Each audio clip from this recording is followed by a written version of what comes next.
you, God is good. God is good. Yeah. God is good. Hallelujah. Praise God. God is good all the time.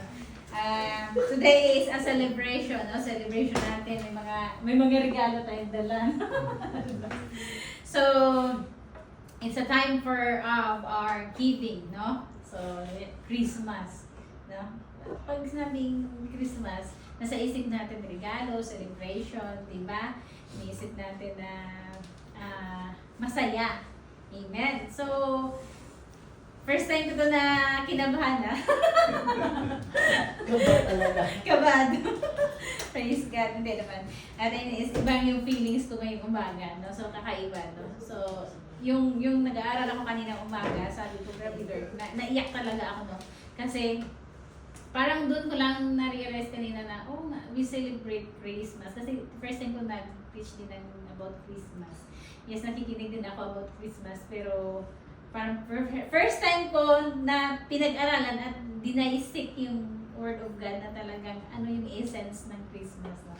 Doon ko na nakita na, sabi ko, wow Lord, sabi ko, yeah, sometimes ordinary lang yung Christmas sa atin, no? Pero hindi pala ganun, no? So, we need to talk about the essence of Christmas. So, yun ang pag-uusapan natin ngayong umaga. And then, so blessed po sa mga buhay po na nag-testimony, no? So, ang Panginoon ay may mga purpose sa buhay natin, sa mga nararanasan natin, no? Pinuform tayo ng Lord ng pinakamagandang clay, no? May mga bagay siya na binibigay sa atin na minsan din natin naintindihan, pero nakita natin yung paggalaw ng Panginoon sa buhay natin, no? I'm so blessed sa mga buhay ko na bawat isa.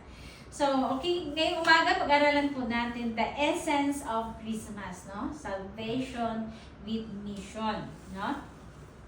So, tayo po ay pwedeng tumayo at basahin natin sa Isaiah chapter 9 verse 6 ng paggalang salita ng Diyos.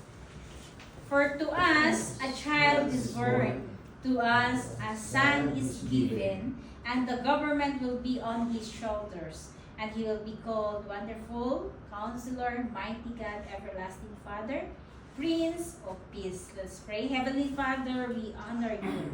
We glorify you. Remember your goodness. Remember your birth, O God. And remember your love for us. We remember you, O God, who you are in our life, O Lord God, that we are a chosen people.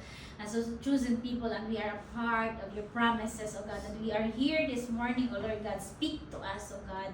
Prepare our spiritual heart, our understanding, O God, and even our spiritual hearing, O God, to love you more, O Lord.